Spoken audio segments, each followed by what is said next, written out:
Shalom, shalom, bien-aimés. Donc, nous continuons avec nos émissions du Quel est le meilleur moment de prier?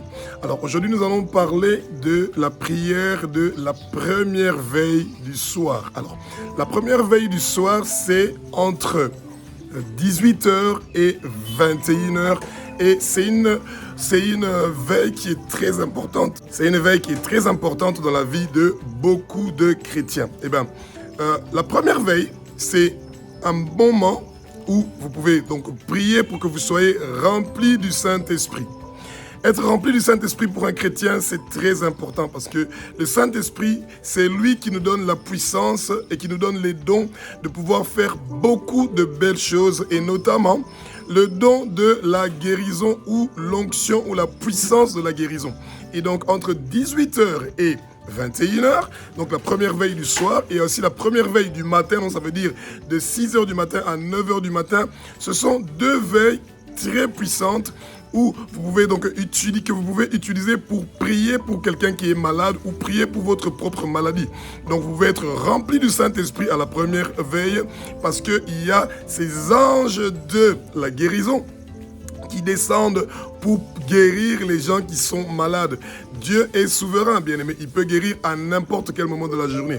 Donc, il n'est pas obligé de guérir seulement entre 18h et 21h ou entre 6h du matin et 9h du matin. Non, Dieu peut guérir à n'importe quel moment. Mais les anges de la guérison sont là pour délivrer les gens à la coucher du soleil. Donc, comme vous lisez dans la Bible, dans tous les évangiles, souvent, Jésus est en train de guérir les malades au tomber du soleil, donc au crépuscule, quand le soleil était en train donc de disparaître. Et c'est là où le Seigneur terminait la journée en guérissant les malades. Et votre maladie peut aussi guérir. Alors, avant que nous commencions notre émission, comme d'habitude, nous remettons cette émission de la prière de la première veille du soir entre 18h et 21h entre les mains du Saint-Esprit parce que nous voulons que le Saint-Esprit prenne le contrôle, que le Saint-Esprit soit celui qui va nous inspirer. C'est les paroles qui vont sortir de notre bouche pendant le moment de l'enseignement, ça va être des paroles qui sont inspirées par le Saint-Esprit. Ça va être des paroles qui viennent donc du Saint-Esprit et ça c'est vraiment merveilleux. Donc bien aimé, sans le Saint-Esprit nous ne pouvons rien. C'est lui le meilleur enseignant et c'est le Saint-Esprit qui nous enseigne les choses que le Seigneur nous a enseignées. Et les choses que le Seigneur nous a enseignées dans les 4 évangiles, celui de Matthieu, de Marc, de Luc et de Jean, ces évangiles-là n'ont pas changé, ils sont toujours les mêmes et c'est le Saint-Esprit qui nous rappelle et qui nous dit tous les petits secrets, les choses qu'on ne comprend pas dans les évangiles, c'est le Saint-Esprit qui nous rappelle ces bonnes choses-là, bien-aimés. Alors, bien-aimés, donc, pour prier pour que vous soyez remplis du Saint-Esprit. Le Saint-Esprit, vous l'invitez en vous. C'est un esprit que vous appelez, c'est un esprit qui ne vous oblige pas. Le Saint-Esprit vient avec douceur dans votre vie et il vient parce que vous l'avez invité, bien-aimé. Et vous dites, Saint-Esprit, viens habiter en moi.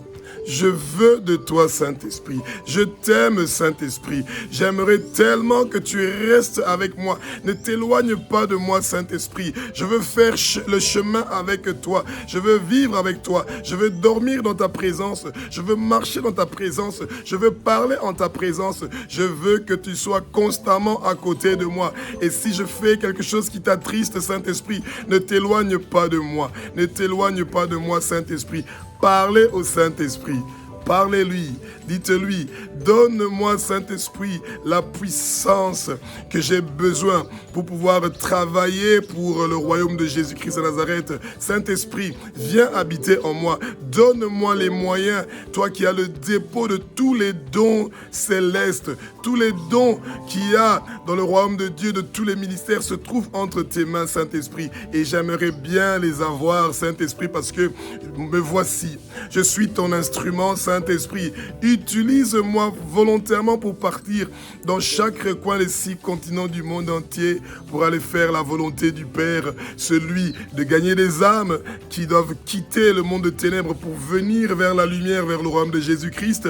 J'aimerais bien, Saint-Esprit, que tu m'utilises pour partir dans chaque coin de l'Afrique pour gagner des âmes pour Jésus, pour parler du nom du Père dans chaque coin de l'Afrique et des 6 continents du monde entier, pour parler de l'évangile de Jésus, que le salut, le réveil et la puissance du sang précieux de Jésus, j'aimerais bien partir dans chaque coin des 6 continents du monde entier pour aller parler de cela, Saint-Esprit. Ne me limite pas, ne me laisse pas seulement me limiter à parler de Jésus, de son sang précieux, de louer son sang précieux, de gagner des âmes, de propager la parole de l'Éternel dans mon quartier, dans la ville où j'habite ou dans le pays où j'habite.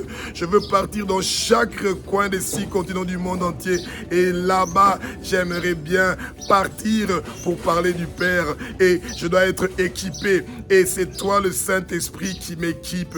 Merci Saint-Esprit. Viens dans ma vie, Saint-Esprit. Viens dans la vie de ma famille, Saint-Esprit. Je veux de toi, Saint-Esprit. Tu es l'ami fidèle. Tu es mon consolateur. Tu es le conseiller. Tu es celui que le Seigneur Jésus-Christ de Nazareth nous a laissé sur terre pour nous accompagner, pour être avec nous tous les jours. Je veux de ta présence, Saint-Esprit. Je veux de ta présence, Saint-Esprit. Tout ce que je veux faire dans ma vie, ça doit être inspiré par toi, Saint-Esprit. Sois impliqué dans mon foyer, sois impliqué dans mon quartier, sois impliqué dans tout ce que je suis en train de faire, Saint-Esprit. Tu es merveilleux, Saint-Esprit. Tu es merveilleux, Saint-Esprit. Saint-Esprit, merci, Saint-Esprit, de venir habiter en moi.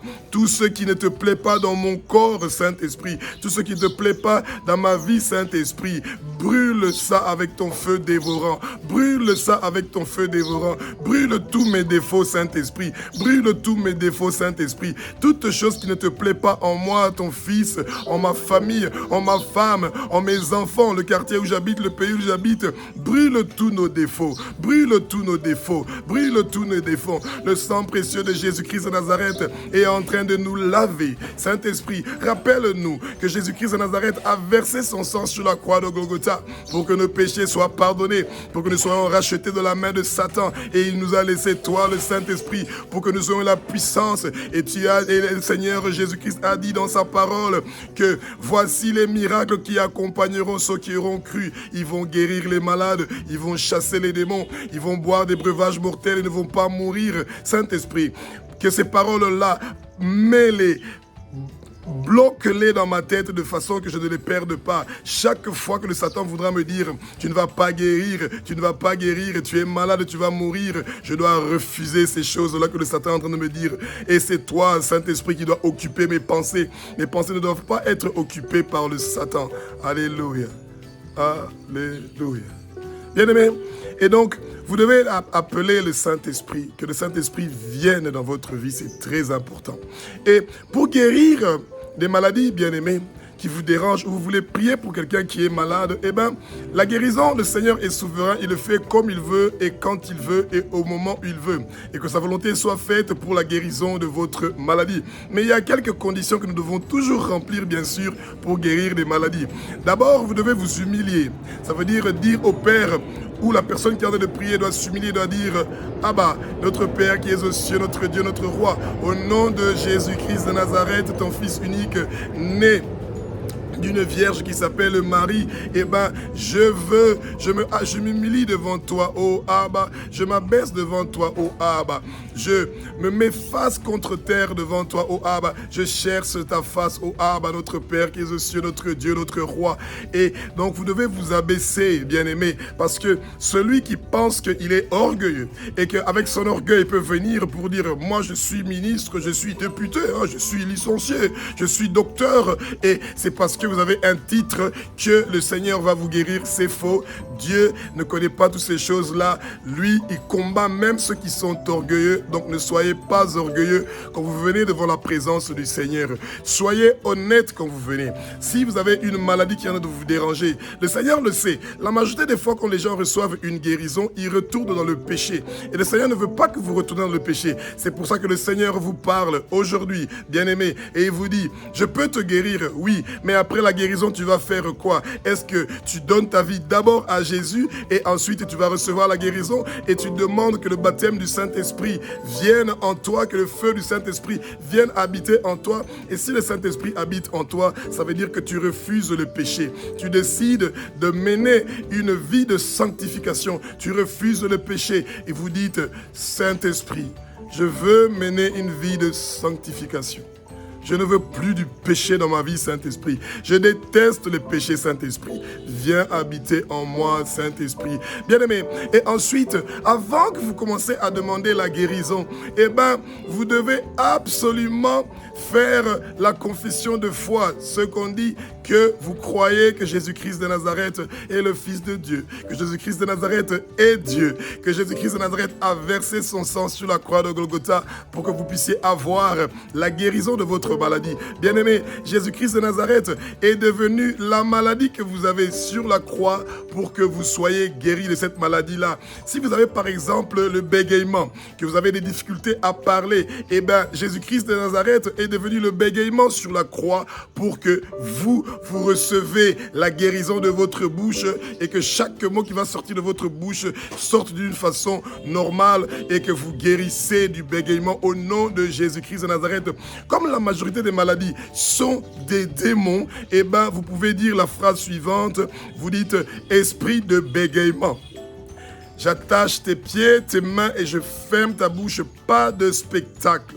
Je t'ordonne, je te commande au nom de Jésus-Christ de Nazareth de quitter ma bouche, de quitter ma vie, de quitter ma famille, de quitter mon quartier, de quitter la ville où j'habite, de quitter les 6 continents du monde entier. Je demande la guérison pour mon bégaiement. Je demande la guérison pour le bégaiement de tous les gens qui souffrent du bégaiement dans le monde entier, dans les 6 continents du monde entier, qu'ils guérissent au nom de Jésus. Je reçois ma guérison du bégaiement. Je reçois ma délivrance du bégaiement. Je reçois ma délivrance du bégaiement. Au nom de Jésus-Christ de Nazareth, tout décret, alliance, signature qui a été signée dans le monde de ténèbres pour que le bégaiement ne puisse pas quitter ma vie, j'efface ces décrets-là, j'efface ces alliances-là, j'efface tous les plans maléfiques du monde de ténèbres pour mettre le bégaiement dans la vie. Je les efface, je les efface, je les efface au nom de Jésus-Christ de Nazareth. Bien-aimés, vous devez confesser vos péchés avant de recevoir la guérison.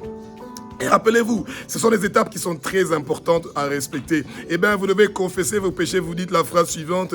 Éternel des armées, Maître l'univers, au nom de ton Fils unique, Jésus-Christ de Nazareth, je viens devant ton trône pour confesser mes péchés, pour confesser les péchés de mes parents, pour confesser les péchés de mes ancêtres. S'il y a quelque chose que nous avons fait qui ne te plaît pas dans notre vie, efface nos péchés, Saint-Esprit. Au nom de Jésus-Christ de Nazareth, nos péchés, celui de nos parents, celui de nos ancêtres sont effacés. Au nom de Jésus-Christ de Nazareth, effacez les péchés dans votre vie. Dites au Seigneur Jésus-Christ de Nazareth qu'il efface les péchés dans votre vie, qu'il efface les péchés dans votre vie, parce que vous voulez être purifié, sanctifié, vous voulez être blanc comme la neige au nom de Jésus-Christ de Nazareth. Et bien aimé, vous devez vous repentir. Se repentir de ces péchés, ça veut dire que vous dites au Seigneur Jésus-Christ de Nazareth que vous vous repentez pour vos péchés. Vous vous repentez pour les péchés de vos parents. Vous vous repentez pour les péchés de vos ancêtres, que vous détestez les péchés que vous faites, que vous ne voulez plus faire ces péchés-là, vous abandonnez ces péchés-là, et que vous voulez à partir de maintenant vivre une vie de sanctification. Et si vous avez commis un péché, que le Saint-Esprit vous rappelle ce péché-là et que vous vous mettez directement à genoux ou peu importe l'endroit où vous êtes, approchez-vous avec assurance devant le trône du Seigneur et dites « Abba, j'ai péché, j'ai commis des péchés, j'ai fait des choses qui ne te plaisent pas. Abba, notre Père qui est aux cieux, au nom de Jésus-Christ de Nazareth, je me repens et je te demande le pardon pour mes péchés, ô Abba. Et ensuite, vous devez briser les contacts avec le monde occulte. Bien aimé, s'il y a des maladies que vous avez, la majorité des maladies sont des maladies qui sont démoniaques, tout contact ou porte que vous avez ouvert avec le monde occulte, vous devez fermer ces portes-là et vous dites, Abba, je prends distance de tous les contacts ou toute chose que j'avais fait avec le monde de ténèbres, je m'abstiens viens de ça, je rejette ça, je renonce ça au nom de Jésus-Christ de Nazareth.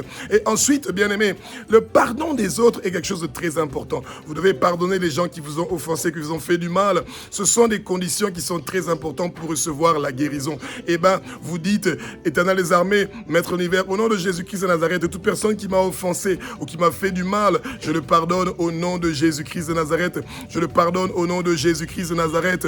Eh bien, après ce moment-là, vous commencez à continuer à répéter au Seigneur, vous dites, Éternel des armées, au nom de Jésus-Christ de Nazareth, maladie de bégaiement, maladie de bégaiement, maladie de bégaiement, je te rejette, je renonce à la maladie de bégaiement, je ne veux plus t'avoir dans ma vie, j'ordonne et je te commande maintenant de sortir, de quitter ma vie, au nom de Jésus-Christ de Nazareth. Et vous pouvez répéter cette phrase-là pour toutes les maladies que vous connaissez.